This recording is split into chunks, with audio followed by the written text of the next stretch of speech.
Enchada! Welcome to another edition of High Trust, Low Context, Episode 7, Hollywood Decoded. I'm your host, El Chaco, and I've got with me today another awesome guest. He's none other than Dr. E. Michael Jones, founder and editor of Culture Wars magazine and author of several epic books such as Barren Metal, Degenerate Moderns, Logos Rising, The Jewish Revolutionary Spirit, and Libido Dominandi, to name a few. Over the years, Dr. Jones has spoken many times about the death of the Hollywood production code era, better known as the Hays Code, which we just addressed in the previous video here. And given my background in film and media studies and my desire to select only the finest content to show my family on our big screen in the house, I thought who better to bring on than Dr. Jones himself to explain what exactly happened to cinema and why a vast majority of the movies that have come out since 1965 have had sprinklings of degenerate modern garbage throughout. So without further ado, welcome to the show, Dr. Jones, and thank you very much for coming on. Thank you. Thank you for having me. So you have talked about the Hollywood production code era before. Was it mentioned specifically in some of the books that I just mentioned? It's mentioned in particular in a book, biography I've wrote of Cardinal Kroll called John Cardinal Kroll and the Cultural Revolution. He was Cardinal Archbishop of Philadelphia during the 1960s and 70s, and he was a crucial figure because he was the head of the Legion of Decency, which was the enforcement arm of the production code, the Catholic enforcement arm of the production code. And he was there when the Jews in Hollywood broke the code. And the correspondence back and forth between Monsignor Little, who was the actual head of the Legion of Decency, and Eli Landau, who was the producer of the Pawnbroker, I think is very instructive in understanding about what happened here. I watched the video you just showed. I had a hard time understanding what that lady was saying a lot of times, but bad accent. Yeah. The music played over it was not helpful either. But the point is that the crucial film was left out. The crucial code-breaking film was The Pawnbroker, 1965. Absolutely, and that was 1965. And so for our listeners, the Hays Code was kind of quasi-officially in place, since 1938 to 1964, 65? No. The Hays Code was the preliminary to the production code.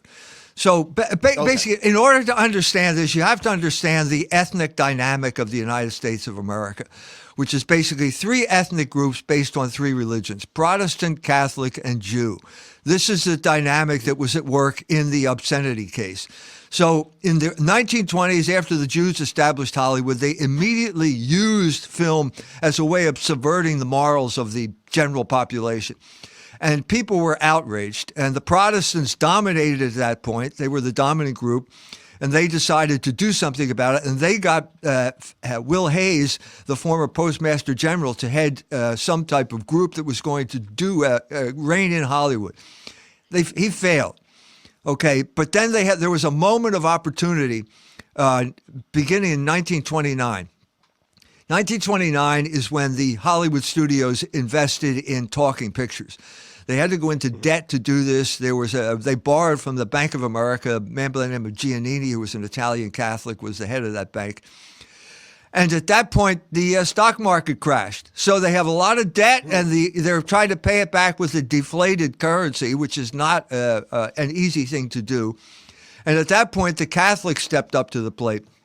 They had gotten together in 1926 at a Eucharistic Congress in Chicago, and the talk was, what are we going to do about the Jews in Hollywood and their promotion of obscenity? And at this point, they made their move. They called for a boycott of Hollywood pictures, and in particular went by diocese. So Philadelphia, Cardinal Doherty, who was head of Philadelphia, called for a boycott of Warner Brothers theaters in Philadelphia. The Catholics in Philadelphia took a pledge and said they would follow the Legion of Decency's direction, so they stayed away from the movies. As Sam Goldwyn would have said, they stayed away in droves. And as a result, Harry Warner was losing $100,000 a week. Now, this is real money. a week in Philadelphia alone, and the boycott was threatening to spread to every big city in America, which meant because they all have big Catholic population, that would have been devastating. That would have put Hollywood out of business. So at that point, Hollywood capitulated. Joe Breen was in on the man from Philadelphia who was the man who was basically the guy who was the spearhead of this thing. He said Harry Warner was crying tears as big as horse turds because he's losing $100,000 a week in Philadelphia alone. So they backed down. The Jews backed down, and they accepted the production code, which basically says all the things that you mentioned there: no nudity, no ridicule of clergy. And as is pointed out in that documentary there, some of the greatest directors produced some of the greatest films in American history under that code. So it really didn't inhibit creativity, even if it was a little idiosyncratic and had to deal with things like the sensitivities of people in the South about race and stuff like that. But I've pointed out. Go ahead. Go ahead. I pointed out to friends that even like William Shakespeare wrote in the iambic pentameter, which is a limiting creative tool. I mean, you know, to be able to fit yourself into the iambic pentameter format is difficult. It's an added thing. So to have yourself right within the code, it makes you change your dialogue. It makes you change your focus. But at the same time, it doesn't totally hinder creativity. In fact, in some ways, it enhances it when you're trying to fit within a format, just like any kind of different type of poetry or something like that. Yeah. Well, it also makes it better. So that because you have to tell a real story as opposed to just nudity, which is basically what it became. So at this point, the Hollywood is in another bind now by the 1950s because they're competing with television, and they decide how are we going to compete with television? Well, we'll go to Rome, where extras are cheap in Italy. Put on these big extravaganzas like Ben-Hur. The robe, yeah.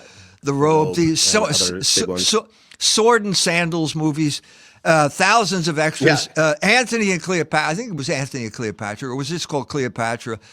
Like the end point of that, a huge number, huge sets, huge numbers of extra, and basically hardly any dialogue. They're just, you know, the spectacle had taken over the film. But that's expensive. Even at cut rate in Italy, it's expensive. And so there's a cheaper way. And the cheaper way is simply nudity. It's very simple. And that's what happened. They knew they couldn't show that on television if they break the code. And so how are you going to break the code? How are you going to break the code? You can't just, they tried it in 1964 with a film called Kiss Me Stupid, which starred Dean Martin and Kim Novak. It was a sex farce, a lot of leering, like dirty jokes. It was awful. Everybody hated it, and nothing happened. On the other hand, what happened in Germany in the same year was successful, and that was a movie by Ingmar Bergman, who was the king of art movies at this point, the Swedish director. And it was called Silence, Das Schweigen, or Tystvagen in Swedish. And it broke the obscenity law in Germany. And that was the message. Now, this was deliberately, Bergman was in on the fix. He was working with a Jew by the name of Harry Schein. Doesn't sound Swedish to me. But he was an Austrian Jew who his family fled to Sweden, and that's where he grew up. And then he was the go-between between the Svensk film industry and Hollywood. And they deliberately came up with a code breaker. And it was called Silence, and it had various stuff in there. It's like Bergman, the typical Bergman movie. This was art, and that was what broke the code in Germany. If it's art, well, I guess it can't be obscene, even though there's a scene of the woman masturbating and so on and so forth. Ugh. That completely flummoxed the German censors. They were already crippled because they were a conquered nation. Had been conquered by the Americans, and the Jews had total control over whatever got published or produced in Germany at that point. So the German film industry collapsed in the obscenity law collapsed in 1964 in Germany, and 1 year later they tried it again, and this time we're not going to mess around with Dean Martin. They brought in the big gun, and the big gun was the Holocaust. The Holocaust movie, The Pawnbroker. The Pawnbroker. Yeah, This is serious stuff. And so you're talking about a battle between Jews and Catholics at a moment when the Catholic Church just concluded the Second Vatican Council. It was probably the most important event in 500 years in the Catholic Church. Right around that same time. Yeah. The same year, within a month or so, they passed this document called Nostra Aetate, which said basically the church opposes all forms of anti-Semitism. Well, great, that's great, but nobody defined anti-Semitism. So you got all these Catholic liberals who are basically on the censorship board working for the Legion of Decency, and now they're looking at a Holocaust film where basically using the Holocaust as an excuse for this lady to take off her shirt and show bare breast on the screen. It was a post-Holocaust movie too. It wasn't even set during the Holocaust. It was like no. The flashback. Yeah, there was a flashback to the guy's wife in one of these camps, and she had bare breasts too. Yeah. So it was this is the whole point here is it's using the Holocaust to get bare breasts on the screen. Now, as part of the archival research I did, I saw the correspondence between Monsignor Little and Eli Landau, the producer. Eli Landau is saying, listen, this is going to be great cinematic art. When we break the code, everything will be great artistic, blah, blah, blah. And Little said, look, this is this crucial scene is where the prostitute takes off her shirt and in front of Rod Steiger, who is the pawnbroker. Little says, I got a better scene for you. What you can do is have the prostitute face Rod Steiger and shoot it from the back. That way, her back won't break the code, and Rod Steiger can do a little bit of acting here. Instead of using breast as a substitute for acting, he can act, he can emote. Exactly. Let's see that look on your face, Rod, of like all, well, he don't want to do that because the whole point of this was to break the code and smuggle breast onto the big screen movie. Because this is going to inaugurate a great era of art. Well, within 7 years, what we had was Deep Throat, The Devil and Miss Jones, and Behind the Green Door. 3 hardcore pornography films shown in mainstream theaters. So they showed their hand. The Jews were interested in pornography. They've always been behind pornography. And they used art and the whole Second Vatican Council as a way of breaking down obscenity laws, and particularly the production code. Well, and so my wife and I like to watch a lot of classic films, and I like to choose movies specifically from the code era because you can see that they aren't going to promote smut, and it's not even just bare breasts. It's like the actual content of the film. So, for example, you said that the code was broken officially in 1965.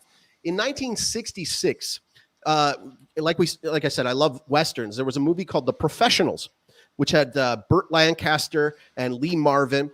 And before that, most Western films, you didn't have the protagonist do anything that involved adultery, nothing to do with fornication, nothing to do with any of that stuff. Literally, the opening scenes of The Professionals is Burt Lancaster in a room with a lady, and there's a knocking at the door, and it's the lady's husband. And so he goes and he tosses himself out the window, the cliched thing of a man kind of or somebody who's committing adultery, sneaking out the window and falling out in their underwear, and then getting picked up outside. And I'm watching this, I'm going, man, that was 1 year later. Like not even like it was 1 year later. And so we've watched and you can absolutely tell based on the dialogue, based on the composition of the film, what year it's in. If it's in that window or if it's out of that window. Cat Ballou is another movie that Jane Fonda was in. And it promotes feminism like crazy. It introduces so much to do with race in an area that really didn't have a lot, but okay, fine.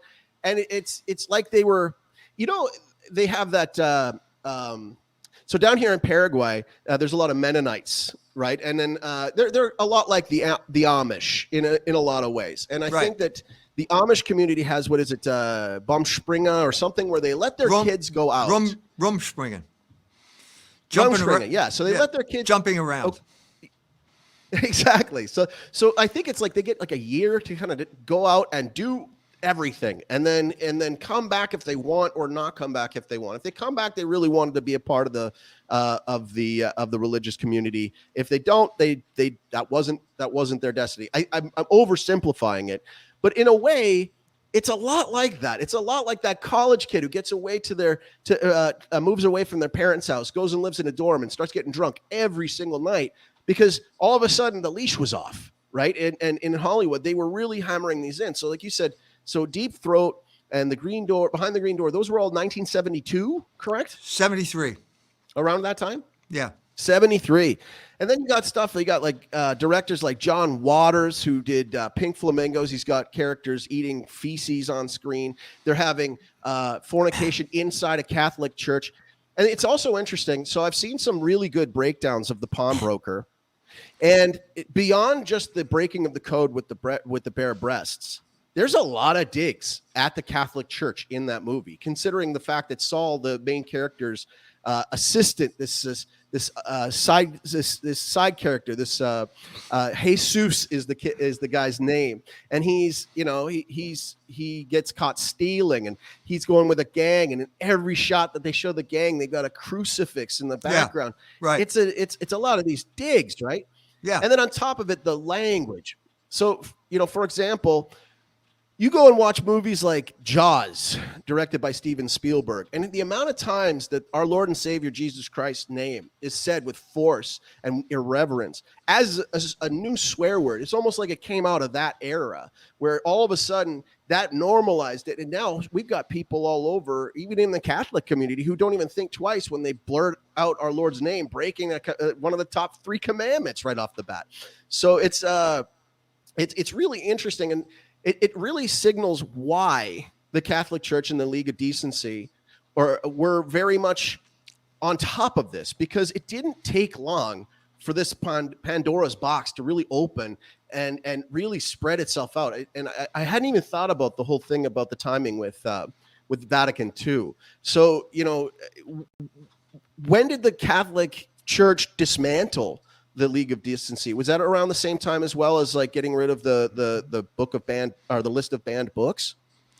Yeah, it was a period that began in 65 with the pawnbroker, and I think it ended by 67 with Who's Afraid of Virginia Woolf. There's no nudity there, but there's a lot of profanity in that point. And at that point, Joe Breen had retired, and it was the same thing in Germany. The guy who was the founder of it was called the Volkswahlbund in Germany, and that was the church's watchdog against obscenity. He retired. His name was Kalmus, and he retired. And the people who followed him simply didn't have the nerve or didn't have the motivation to do it. So there's a guy by the name of Jeff Sherlock who takes over after Joe Breen retires. And at this point, he's getting no clear direction from the Catholic Church, because the Catholic Church is now involved in this failed experiment called Catholic-Jewish dialogue. And it continued for 50 years after Vatican II. The Vatican did a kind of statement on it and said that it was disappointing, which is a polite way of saying it was a complete waste of time. Because what happened here is that the Catholics lost their sense that the Jews were their opponents in the culture wars. Mm-hmm. They were. There's no question about it. The Jews knew that. Why didn't the Catholics know that? Mm-hmm. And because they thought... in denial. They were in denial. A lot of it was that they didn't want to seem backward or not with it. This was especially the case in Germany, where the Volkswahlbund would use terms like Schmutz und Schund. Schmutz und Schund means like filth and smut. And the Catholic Church became embarrassed by this because of Vatican II. The other thing that happened over there was that basically, the Kinsey Report took Germany by storm in the 1950s, leading right up to this point. That's when the word report became a German word. It wasn't a German word, but it became a German word there. And Kinsey was a scientist. Well, are you going to argue with science? I mean, this guy, this guy's an expert on gall wasps. Well, that means he should tell you how to have your sex life, how to run your sex life, right? No, and on top of that, he was a homosexual that was deliberately suppressed until recently. He was portrayed on Time magazine, cover of Time magazine, with a crew cut and a bow tie. You know, like kind of like me, but I don't have a crew And cut. Liam Neeson played him. Right. Yeah, and they had Liam Neeson play him in the biography. Yeah, they did. They did. So they're kind of, but they did have the homosexuality in the biopic. That came out in the biopic, largely because a guy named James Jones wrote a biography earlier exposing it. I dealt with Kinsey's. I went down to Bloomington. I'm not far from Bloomington. And interviewed Paul Gebhardt and wrote an article on it that appeared in Culture Wars, basically saying that Kinsey was a homosexual, largely just because of his writings. You could tell he was a homosexual. Because the male volume was completely skewed in favor of deviants, and it didn't give an accurate picture at all of the sexual practices of the American people. Well, didn't he like sample out from like actual sex criminals in prisons and stuff like that? Didn't he like pull out a lot of people who were already like, you know, on that side of the line? He was interested. He was interested in deviants. He loved going to gay bars and interviewing the guys there about what they did. So it completely skewed. He ended up claiming that there was 10% of the population was homosexual. That's preposterous. It's preposterous now. It was certainly preposterous in 1947. This is the type of stuff, and he got away with it because he was being backed by the Rockefellers. They gave him money. They gave him credibility. They gave him legitimacy. And then they were part of the WASP elite that ruled the country at that point. And so as a result, he got put on the cover of Time magazine as like some type of Boy Scout.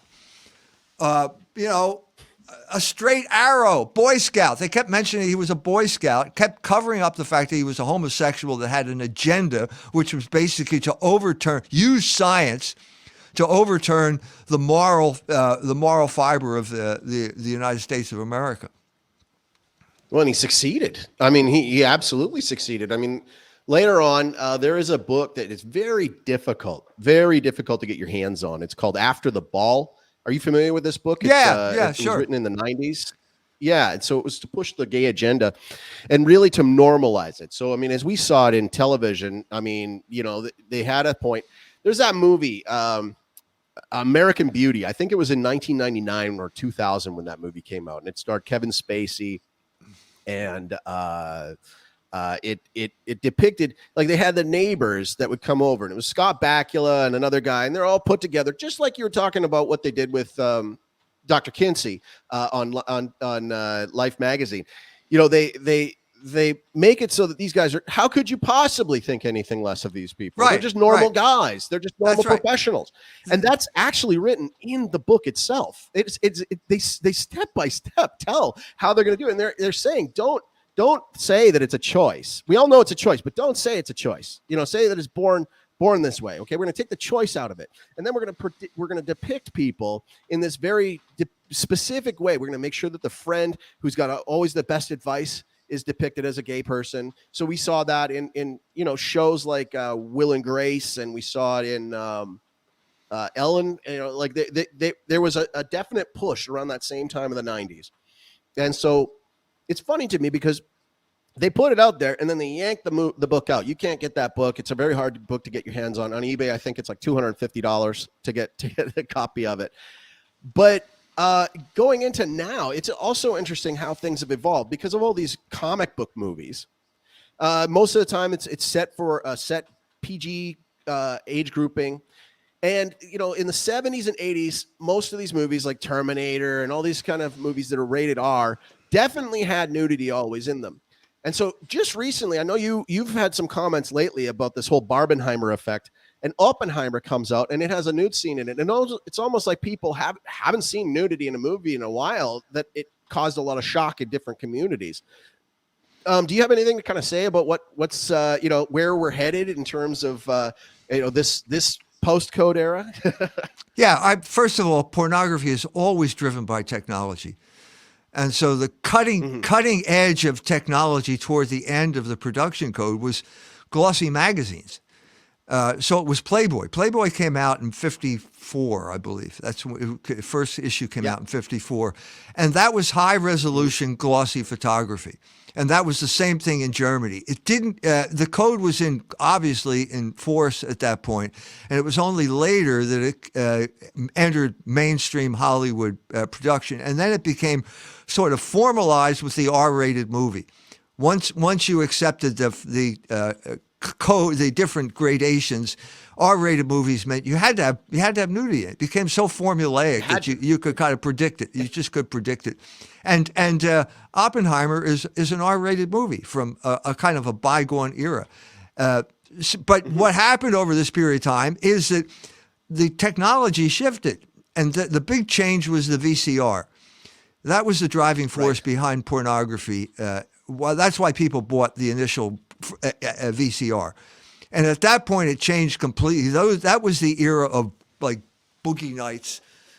That's described in that film, where you had Hollywood, kind of Hollywood. They went to Northridge Northridge became the pornography production center of California because it had easy access to all the high-tech equipment that was in Hollywood. It wasn't far away. And so you had these high production value pornographic films until that blew up again. And then it was replaced by the internet. The internet then became the main vehicle of pornography. And that was the golden era for, if you excuse the term, but I mean, the era when you could make money off of pornography was the pornographic website. Money.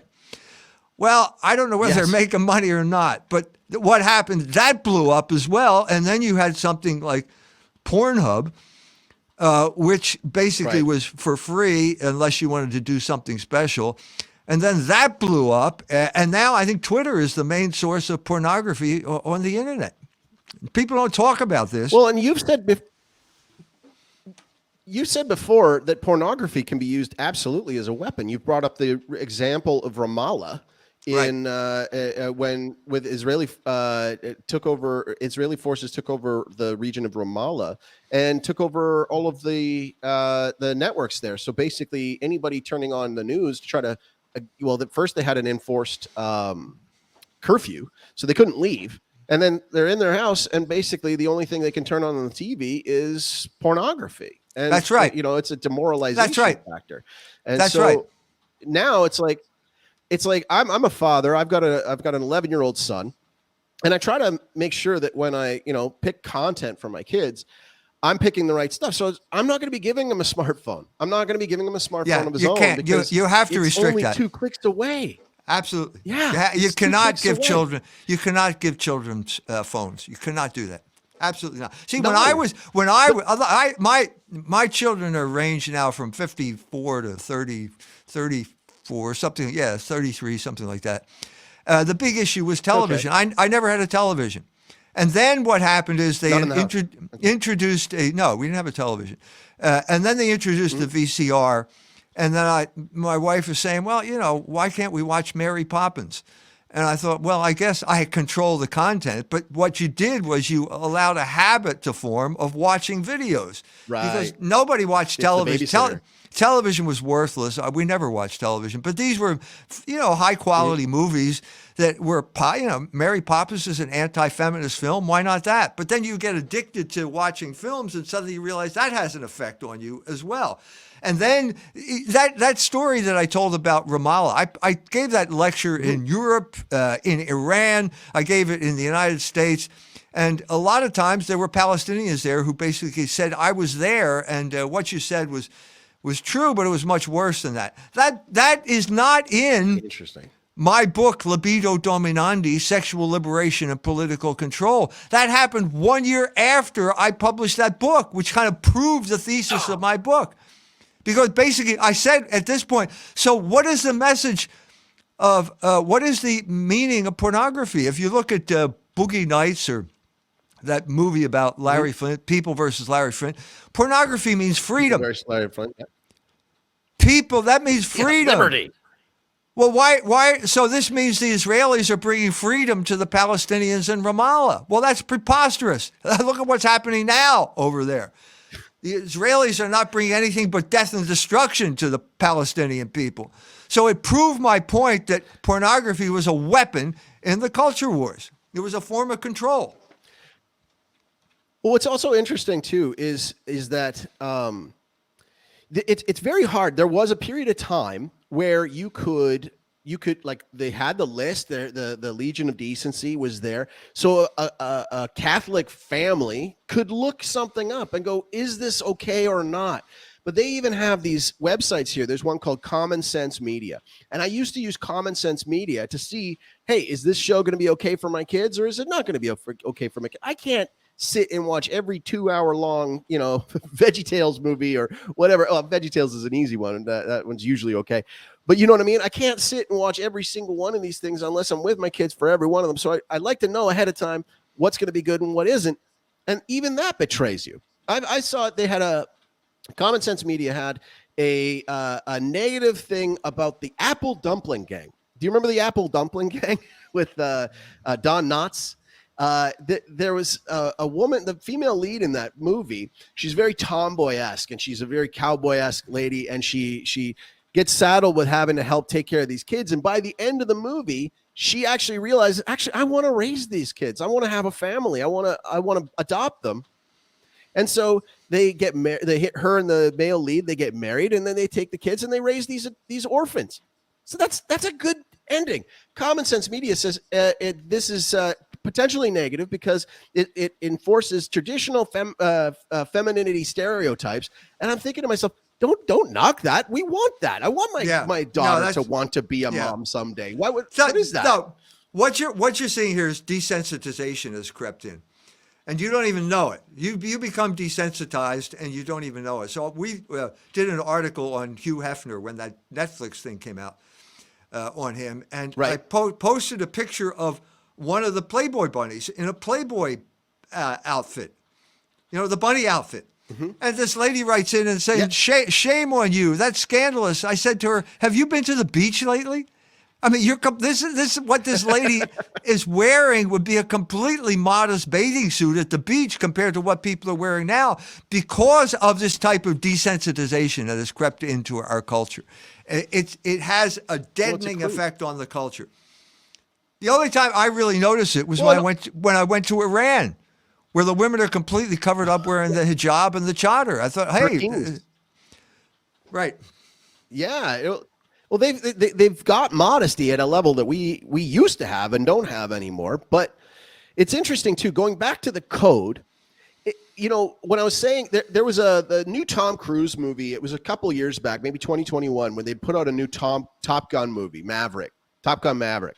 And people were really liking it because all of a sudden they're like, hey, this thing isn't as woke as what the stuff we're getting is these days. Like it's almost like a complete inverse where when you see something that doesn't have all this woke stuff put into it, this injected critical race theory stuff in there and feminism and all that kind of stuff, what ends up happening is people go, whoa, I remember what movies were like when it didn't have all this kind of stuff in it. And it's almost like an inverse code. It's almost like if you want to get a movie made in Hollywood today, you have to have a gay character. You have to have your villains must be straight white men. You have to have a dig at Christians. You have to do all these kind of things if you want to get your movie made. It's almost like they've taken the code and whatever was the opposite of it is what is required now to get yourself into get your movie green lit. That's right. Do you think I'm on the right track with that? No, of course you're right. But the problem is, wait a minute, everybody stopped going to the movies.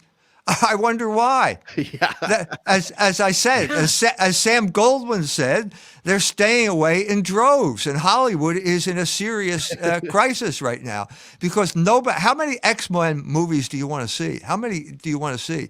This is why I think Oppenheimer was a significant break with that trend. Martin Scorsese praised Nolan for doing Oppenheimer. He said, this is what we have to get back to rather than all these cartoon movies.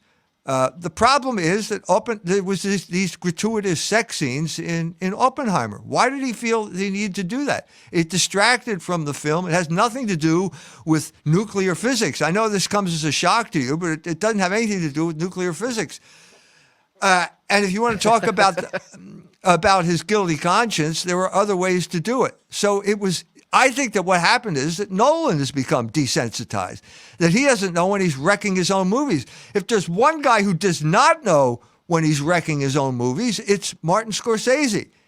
He needs Martin Scorsese needs the production code. He really needs the production code. His movies would be much better if he were forced to conform to that code. Absolutely. And well, I mean, this is again the man who did The Last Temptation of Christ. So, he's done his digs. And this, I think Scorsese was he baptized Catholic? I think he was brought up Catholic. He was, maybe or not. No, he was absolutely. He was not only that, he was a seminarian for a while. And oh my goodness. And what you saw in this early stuff, especially Last Temptation of Christ, which was a really significant insight into his biography, this rebellion against this hatred of Jesus Christ that he dragged in from his rebellious days as a seminarian. I don't know why he got kicked out of the seminary, but he was determined to prove that the bishop was wrong and he was right, or something like that. Now he's kind of become the house pet of America Magazine, the Jesuit magazine. And to his credit, he did that movie Silence, the Japanese movie. That was a good movie. But take Gangs of New York. He had to ruin it. You got to ruin it. Either with sex or violence. He has no control, no taste when it comes to knowing just what should be shown and what should not be shown.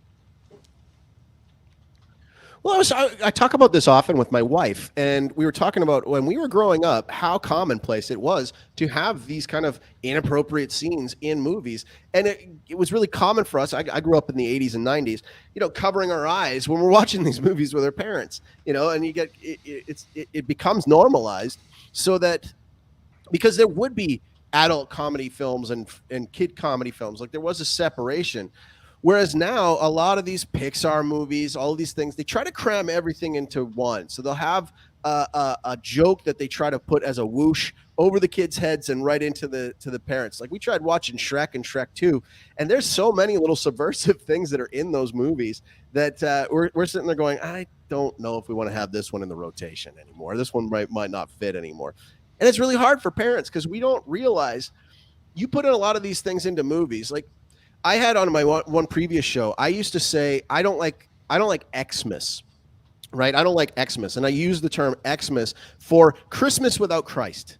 Any kind of movie or song that's supposedly a Christmas movie that has no reference or whatsoever to our Lord and Savior, Jesus Christ. And so when my kids will be bringing up, we watched this Garfield Christmas thing, and I'll always jokingly say to them, oh, yeah, and at what point did they mention the birth of our Lord and Savior, Jesus Christ? And they go, they didn't. I'm like, then it's not a Christmas movie. It's an Xmas movie. No, it's kind look, and it's been a tradition in Hollywood. So I once said that Irving Berlin de-Christed Christmas. And everybody jumped on me. This proves that Jones is an anti-Semite. And then I said, well, wait a minute. Philip Roth said that. I didn't say that. Philip Roth said that, the author of Portnoy's Complaint. So what you have is this kind of Jewish ridicule of Christmas, like Christmas Vacation. Isn't that the name of the film? With White Christmas was Irvin. White Christmas Kane, who was also a Jewish. Yeah. White Christmas is fairly respectful. It's commercialization of Christmas. There's no Christ. Absolutely. He did Easter parades, the same type of thing, the commercialization of Easter, which is not good, but it's not as bad as what followed. Like this. What was the Sarah Silverman thing? Remember that they did? Oh, that's Santa Inc. Yeah, Santa Inc. And they doubled down at Santa Inc. They doubled down afterwards and even had a promotional video where they got this Shabbos goy who comes and is doing their turkey in the oven for them and putting on the Star of David on the tree, and they're mocking the whole thing, and get a load of this goy. It's like, wow, you're right out in the open about this. This shows you the deterioration of Jewish taste, I guess. Going from White Christmas to Santa Inc. When the more power the Jews get in our culture through the media, the more transgressive they become. They're not happy unless they're kind of ridiculing something that you consider sacred. Well, to be fair, one of my favorite Catholic sort of movies, A Man for All Seasons, I believe that was directed by a Jew, correct? I think I don't know. that Man for All Seasons, the Thomas More movie. I know the movie. I don't know who the director was. Okay, yeah, I remember looking into it. I think the guy's name starts with a Z or something like that. But it was, it was one of those times where it was like, okay, this was done with respect. This was done well. But it's very hard to find. And you brought up about Irving Berlin. That was a code movie, wasn't it? That was a code movie. That came out under the code, didn't it? Had to have been. Yeah, well, so they were held in line by the Catholic superego here. So it almost, it reminds you, actually, no, that was just outside of the code. I just looked it up right now. Man for All Seasons was 1966. So that would have been directed by Frank Zinnemann. Okay, so 66, this is like, it's like a freight train. It takes a long time to stop a freight train. It's like a super tanker. It takes a long time to turn around a super tanker. If you're talking about the culture between 65 and 66, it's still going to show characteristics of the production code. And also, the production code didn't die definitively until 67. So we're talking about an interim period where the old rules simply just had the inertia that kept them going. Well, this has been a fantastic conversation. I find a lot of this very enlightening, and as well, I urge any parents out there, people who are looking for good content, try to find more of those movies zoned into the code era, and also too, anybody who's looking to make new content, make new music, make new TV shows or YouTube content, even try to see if you can fit yourself into the Hays Code. Challenge yourself. See what you can do that would fit into that mold. Because I think what comes out on the other end is always a better product. And again, like what said in the video, Alfred Hitchcock, Howard Hawks, they called it the golden age of Hollywood for a reason. And the best of it was in that period. So, Dr. Jones, I was ecstatic that you agreed to be on my show. I really appreciated you coming on here, and I've really enjoyed chatting with you about this. I'd love to have you on maybe in the future if you're available to have another conversation. Thanks again for coming on to onto High Trust Low Context. You're welcome. It's my pleasure. All right. Well, this has been another edition of High Trust Low Context. Thank you for joining us. I'm El Chaco signing off. Viva Cristo Rey.